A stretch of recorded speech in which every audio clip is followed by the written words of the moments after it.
Lezi indaba zehora lesikhombisa sigwethula zona bukhoma ekomkhulu le-SABC e-Auckland Park eGoli Mbukeli nazo ezinohlonze kusihlwa nje.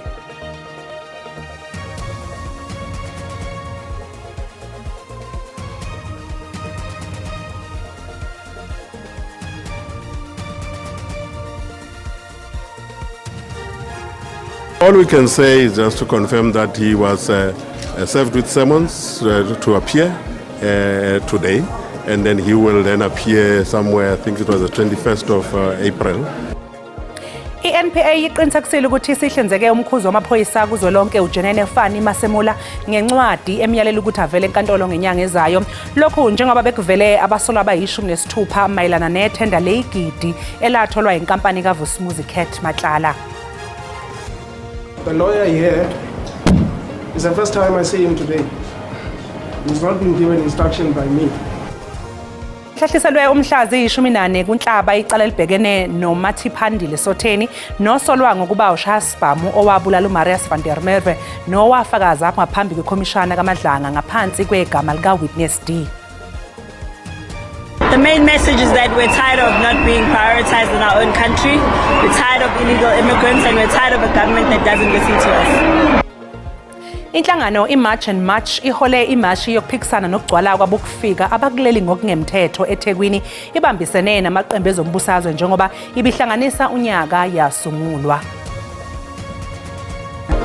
Ngikubingelele umbukeli ngikwamukele indaba enze ihora lesikhombisa kusihlwa igama lami uNoxolo uMamtshali wakomwali ihlabangane limhlophe qwa. Sibonga kakhulu umbukeli uhlanganyele kanyathi namhlanje kusihlwa. Ake sibheke ukuthi ngiphathele ziphi namhlanje kusihlwa.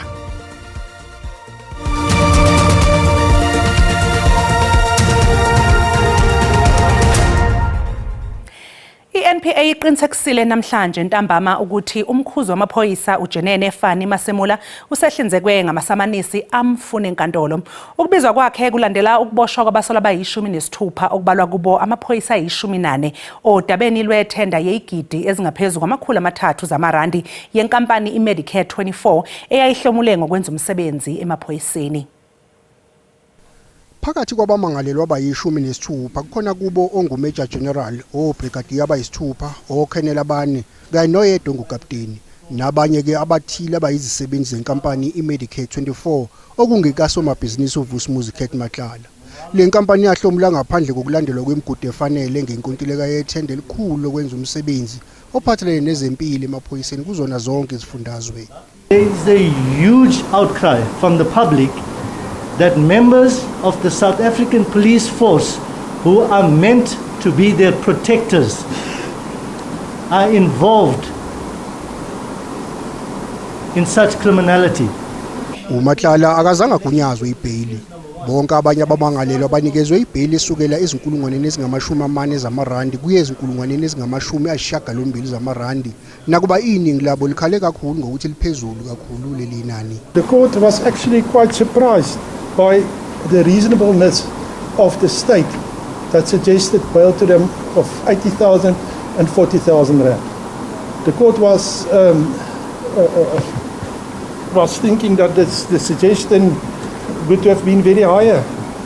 Kusenjalo umkhuzo wamaphoyisa kuzwelonke uJenene Fani Masemula yena kulindeleke avele enkantolo mhla zingama21 ngenyanga ezayo ecaleni lodaba lwethenda lenkampani kaMatlala. All we can say is just to confirm that he was served with summons to appear today, and then he will then appear somewhere, I think it was the 21st of April in court. Therefore, that's all we can say because we can't talk about the contents of the summons.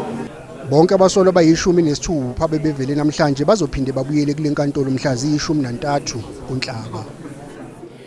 Kusenjalo uNthabiseng Nzama ongumsolo wesihlanu ecaleni lokuzama ukubulala uTebogo Thobejane libhekene noVusumuzi Cat Matlala nabanye abane uvele enkantolo ephakeme yaseGoli ngecala lokushintshisana ngemali ngokungemthetho.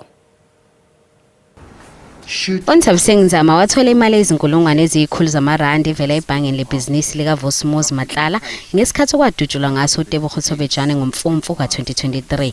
Umbuso uveze ukuthi ingxenye lemali yabe isidluliselwa kuyise nongumsola wesibili. It's common cause that the money went through to her account, but in order for you to prove money laundering, the person receiving money must have known that the money that they are receiving is proceeds of crime. There's no proof of that. There's simply no proof of that. Umbuso uphinde wathi uNzama wabuye wathola enye imali izinsuku ngaphambi kokudutshulwa kukaSiyenki DJ Vetis Mokubungu ngo-2024. Ithimba labameli bakhe lifuna ukuthi umqondisi we-NPA ahoxise amacala. We're not totally surprised. We did expect that the state might want to continue despite all of that. We will obviously follow the necessary legal steps that are available to our client. We do intend, and we've made submissions to the court, that we intend to escalate the matter to the National Director of Public Prosecutions for further consideration. uMatlala nabane asolwa nabo kulindele ukuthi babuyele enkantolo ngoNhlaba. uMathiphandile Sotheni nosolwa ngokubulala uMarius van der Merwe nowafakaza ngaphambi kwekomiti kaMadlanga noma kwekhomishana kaMadlanga ngaphansi kwegama lika Witness D uthi uyaqala nokumbona lo muntu okuthiwa ungummeli wakhe futhi akeneme ngokuthi kuvunyelwe ngokuhlehliswa kwecala yena engazi. My children to school. I've got a lot to do. How many children? I've got 3 kids. I haven't done this. uSotheni uzwakalise intukuthelo enkantolo ngokuhlehliswa kwesicelo sakhe sebhayili uthi amacala aboshelwe wona akawazi. I have not done anything here. I'm on social media. I'm everywhere. My name is painted. So, Your Worship, for postponing this case, it's delaying the matter. And I wish to assist the court. I'm ready with my statement. I'm ready to say what had happened. Uphinde wakhala ngommeli ahlinzekwe yena ebeqala ngqa kumbona enkantolo nathi akazi ukuthi uzommela kanjani njengoba engakaze athathe ngisho istatimende kuyena. I wish to assist the court, Your Worship, because the lawyer here is the first time I see him today. He's not been given instruction by me. He did not even take my statement, Your Worship. iNPA ayifunanga nokho kuphawula kakhulu ngodaba lommeli kaSotheni. We also indicated to the court that there are other investigations that are still outstanding, which is the cell phone mapping, that still needs to be a cell phone downloading that still needs to happen for us to be able to proceed with this case. However, in terms of the bail application, the state is ready. Who the accused appoint as his lawyer, the state has nothing to do with that. Icala lihlehlele mhlazi 14 kuNhlaba ukunika umbuso isikhathi sanele ukuphothula uphenyo nokuthola eminye imininingwane ephathelene naleli cala. Inkantolo ephakeme yaseGauteng isigodlile isinqumo esicelweni esifakwe yiqembu umkhonto wesizwe. iMK Party ifake isicelo sokuba kugodlwe imali yomhlalaphansi kalowo owayinhloko yophiko olushushisa amacala omphakathi uAdvocate Shamila Batohi njengoba esabhekene nensolo zokungayiphathi kahle. iMK Party thatha isinqumo sokuya enkantolo ephakeme yasePitoli ngenhloso yokuyofaka isicelo sokuba kubanjwe umhlomulo wempesheni wobe inhloko yophiko olushushisa amacala omphakathi NPA Advocate Shamila Batohi njengoba esabhekene nensolo zokungayiphathi kahle. We would say that's the grounds for urgency. Rather do it now and freeze the status quo before any irrevocable change happens. And even if that change is not irrevocable, it might be incredibly difficult to recover. Bafuna nokuthi inkantolo iyalele umengameli wezwe Cyril Ramaphosa ukuthi asungule isicawu esizophenyo ukuthi ngabe uBatho unalo yini icala lokungayiphathi kahle. Uhlangothi lwabameli bakamengameli lwenze ezali zethulo kulesiphakamiso. This idea that an inquiry should be established that is similar to, what does it mean to be similar to? We're still not told what that means because the case was predicated on the applicability of that provision. Ummeli kaAdvocate Batohi wengeze ngokuthi uma ngabe isigaba se12 somthethosisekelo wezwe sesigatshana sesithupha singamnikeza umengameli wezwe amandla lokho kusho ukuthi kwazona isicelo asinasisekelo. First observation to make is that nowhere, your ladyship will not find anywhere in the founding affidavit or anywhere in the heads of argument this argument that the power to deal with Advocate Batohi is to be implied. That is an implied power in section 12.6. Your ladyship won't find that made anywhere. Ihlandla lika Advocate Shamila Batohi liphelelwe isikhathi ekupheleni kaMasingana kuwona lonyaka. Ubuholi beqembu umkhonto wesizwe kulindeleke ukuthi buqalise uhlelo lokuhambela izwe lonke buxhumane futhi buxoxisane nezinhlaka zeqembu ngenhloso yokubonisana ngenqubomgomo yalo njengoba libheke ukuqhubeka nokudlondlobala. Unomvalo uthi ngemva kokuthi behlole isimo seqembu ngenhloso yokuthola amandla kanye nobuthakathaka balo bahlonze ukuthi iqembu libhekene nokuhlaselwa yilabo abafuna ukukhanda uqhekeko ngaphakathi. While our people are looking forward to an MK party to govern, our party is at the same time facing political attacks and misinformation, attempt to discredit and destabilize the movement, risk of internal opportunism and infiltration. I-MK Party ilungiselela ukubamba ingqungquthela yayo yokuqala yenqubomgomo ngoNhlangulana. The organization will direct its full energy and resources towards electoral mobilization and campaigns. Leli qembu lithatha nesinqumo sokuthi ngeke livotele ukuphasiswa kwesabelo mali esishayamithetho saseGauteng. Unomvalo usole umbalula ngokungasinaki isicelo sencwadi yeqembu lifuna kubhungwe ngokubambisana kwe-ANC ne-MK kuhulumeni waKwaZulu-Natal. Our second deputy president invited them to a bilateral meeting to say, let us come and discuss about KZN and ultimately Gauteng. He did not even respond to that letter. I-MK Party ithi izinguquko ezenzeka ezinhlakeni zobuholi akuzona izinkomba zokuthi alukho uzinzo eqenjini. Ngingusamkela Maseko izindaba ze-SABC ngibika ngiseGoli. Mbukelisa siqu eyitolo kanti uma ngabe sibuya sokuphathela uWT. The failure of the National Prosecuting Authority to prosecute is irrational and is based on an absolutely wrong understanding of the definition of corruption. I-AfriForum itifuna uphiko olushushisa amacala omphakathi NPA lubukeze isinqumo salo sokungashushisi unobhala jikelele we-ANC uFikile Mbalula kungenjalo izomshushisa ngokwayo.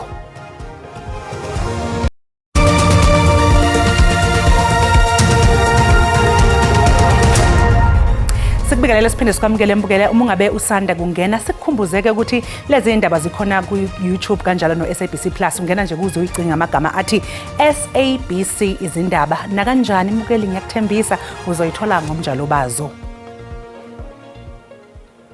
Njengoba zisaqhubeka ingxushunxushu zase-Middle East unobhala jikelele wenhlangano yezizwe u-Antonio Guterres usenxuse zonke inhlangothi ezibandakanyekayo empini phakathi kwe-Iran, iMelika kanye nelakwa-Israel ukuthi ikhumelane umlotha. My message is that diplomacy must prevail. And diplomacy requires sincere dialogue.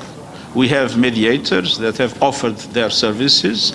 They are very engaged, and I'm hopeful that independent of the positions, the present positions that were expressed by the parties to the conflict, there will be a way in which they can come to an understanding to end this horrible conflict, because the consequences of the conflict that is totally out of control at the present moment are absolutely devastating. We are getting close to the planting season in different parts of the world. Without fertilizers today, we might have hunger tomorrow. So just this example, not to mention, of course, the horrible impacts that are caused by the oil and gas restrictions. Inhlangano iMarch and March ihole imashi elwisana nokugcwala kwabo kufika abakuleli ngokungemthetho eThekwini ibambisene namaqembu ezombusazwe njengoba ibihlanganisa unyaka yasungulwa. Emva kokuthi kuphela unyaka waqala lo mkhankaso abeMarch and March bathi abazimisela ukuhlehlela nyova. Namhlanje bathi baningi abantu asebesabelele likhwela labo nabesebekwazi ukuthi bakhulume lobala ukuthi bafuna ukuthi kuqine umthetho kulabo abangokufika abakuleli ngokungemthetho. engikujabulela kakhulu ukubona ukuthi abantu bakithi abasanalo uvalo lokuthi baphumele obala ngokuthi bakhathele abantu bokufika ngoba njalo besihlale mesisikhuluma ngabantu bokufika ukuthi sikhathele ibona sitshela ukuthi sine xenophobia sesiyabona ukuthi ayikho xenophobia la lento eyenzeka la ezweni lethu umsangano. Also that's the same reason why nathi sizo contest ama local elections because sifuna ukufaka ipressure singaphakathi ngoba siyabona ukuthi masilokhu singaphandle asizwakali kahle. Laba bagxeka laba ngahambisani nabo ukufika bakuleli ngokungemthetho bakhala ngokuthi lo mkhankaso wabo upepethekisa ukucwasa. Ize kunalokhu ukugxekwa amaqembu ezepolitiki ehlukene aqhubekile abayingxenye yokusekela iMarch and March nawo ekhuluma ngazilinye nayo. Sizosebenzisa ukusondelana kwethu neqembu likakhongolose ngibe sobala ngoba lo daba lifike ngabo lolo bevele kudingiswe nabanye abangasese ukhongolose manje into yabo le. I hold the ANC government accountable for opening our borders, thinking that South Africa is going to be the nanny of the world when they are unable to look after our own people. Zanele Buthelezi indaba zenza SABC eThekwini. I-AfriForum ithi ifuna uphiko olushushisa amacala omphakathi i-NPA lubukeze isinqumo salo sokungashushisi unobhala jikelele we-ANC uFikile Mbalula kungenjalo izomshushisa ngokwayo. Mr. Mzinyathi of the NPA indicated that there's no evidence supporting allegations of corruption because there was no quid pro quo and that this was merely a loan and that the loan was paid back. So those were the reasons given for the failure to prosecute. I-AfriForum ithi ifuna ukuthi unobhala jikelele we-ANC uFikile Mbalula ashushiswe ngohambo lwakhe lwaseDubai alithatha ngasekupheleni kuka-2016 kuya ku-2017. Le nhlangano ithi nakuba ethi uMbalula wayikhokha imali ayeyibolekiwe ukuze athathe lolu hambo, kepha lokhu kufana ncamashi nokuhlaluke kukhomishana kaMadlanga ngesikhathi inhloko yobugebengu obuhleliwe uMajor General Richard Shibiri edalula ukuthi naye wayikhokha imali ayeyithole kuVusimuzi Matlala.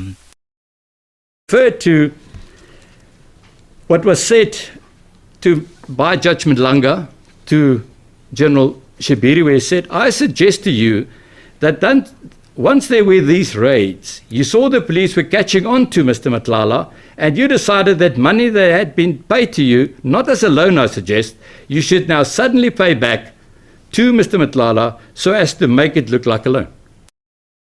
Isonga ngelokuthi uma i-NPA ingathathi izinyathelo ngoMbalula izoqhubeka nalolu daba ngeminye imigudu yezomthetho. Kusenjalo i-ANC siphumele obala yavikela uMbalula ithi lona umzamo nje wokumhlambalaza yena kanye neqembu. Umnyango wezemsebenzi kahulumeni usujube ithimba elizohlola umonakalo wokusha owenzeke kwesinye sezakhiwo esetshenziswa iminyango kahulumeni ehlukene iBotas Gcawu eMthatha eEastern Cape. Lesi isakhiwo esimqoka kakhulu futhi nebesiqukethe amahhovisi kahulumeni ayishumi nomuvo okuyimanje acekeleke phansi. Izakhamuzi zaseMthatha zithi zisashaqekile namanje ngalesigameko. Baba lala betyento namhlanje ngoba okuphangela babuye baphathele ukutya. Unemi lo unesidanga ezibini bayipase ngo-2015 wagreda ngo-2016 ndaphinda ndangaphinde esikoleni xa ngifumana umsebenzi. I-conditions ebesiphangela phansi kwazo kule building bezingekho ntle kakhulu. U-Public Works udela simxelela umnikazi wale building bangaba le building ayifanelanga abasebenzi nabeyazi ba le building ayibafanelanga abasebenzi kodwa ke besifaka phansi kwezomeko zinjalo. Umnyango wezemisebenzi kahulumeni usujube ithimba elizohlola umonakalo odalwe umlilo kanye nembangela yawo. We are going to get a forensic investigations. We are going to get a technical report from the teams that are going to do that. Then based on that, we can then say truly what caused the fire and what actions we need to take as government moving from there. Uhulumeni uzohlinzeka ngamahhovisi esikhashana azosetshenziswa ukuze kusizakale izakhamuzi. Mbukelisa siqu eyitolo kanti uma ngabe sibuya sobeke sesikuphathela umhlahlo wesimo sezulu noThayini Ntshiza.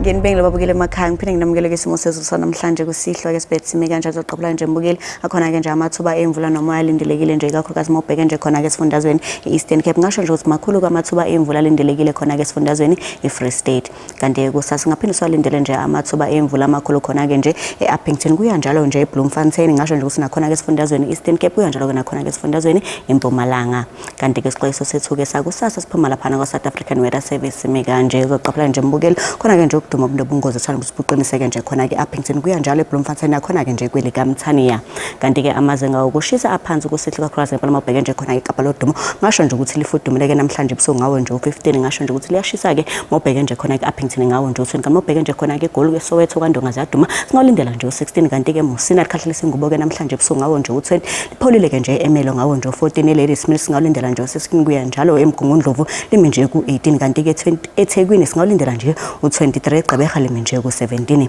kanti ke kusasa ngasho nje ukuthi lifudumele eKapa lodumo ngawo nje u25 liyashisa ke izomobheke nje khona ke eUppington ngawo nje u30 sanokuthi nje lishise njalo ke nakhona ke eGoli ngawo nje u20 isimobheke nje khona ke Musina ngasho nje ukuthi libalele ngo30 libalele njalo ke nakhona ke eMbombela ngawo nje u30 kanti ke eMelo ngasho nje ukuthi lifudumele ngo20 simobheke nje khona ke Mnambithi singawulindela nje u29 khona ke Richards Bay empangeni singawulindela nje u32 kanti ke eThekwini eClermont kwaMashu eMlazi ngasho nje ukuthi liyashisa ngawo nje u20 namobheke nje khona ke eGqeberha singawulindela nje u24 ngisibeka lapho ke isimo sezulu sanamhlanje kusihlwa mina ke ngintombi kaMadlamini olangelihle ngoba libalele ngithi konke kufeziwe.